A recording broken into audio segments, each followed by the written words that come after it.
pernah kepikiran nggak gimana cara tahu perusahaan yang punya banyak utang atau tidak? Karena perusahaan yang punya banyak utang, resiko kebangkrutannya besar.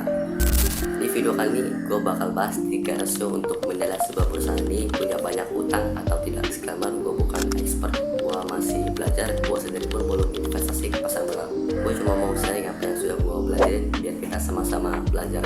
Nah, rasio yang pertama itu DER atau debit to equity ratio.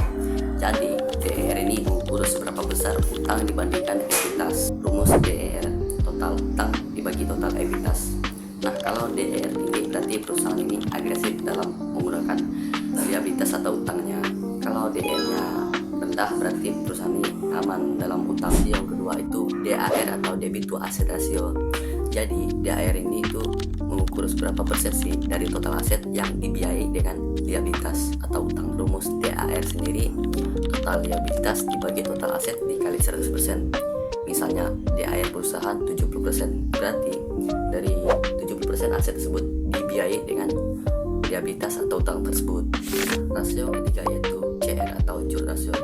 Jadi CR ini itu mengukur kemampuan perusahaan dalam membayar utang jangka pendeknya dengan aset lancarnya.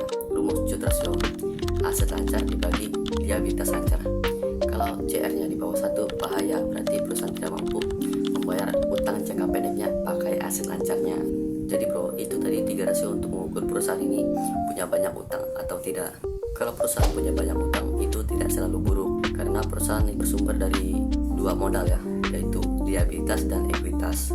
Banyak perusahaan besar tumbuh karena pakai utang dengan bijak. Yang bahaya itu bukan utangnya, tapi kalau utangnya lebih besar dari kemampuan membayar utang tersebut.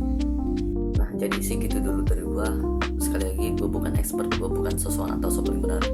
Gue cuma mau dokumentasi perjalanan gue belajar investasi dan finance, biar kita sama-sama belajar ya. Jadi bro, kalau lo mau lihat perusahaan ini sehat apa enggak, mulai dari 3 basic rasio ini dulu.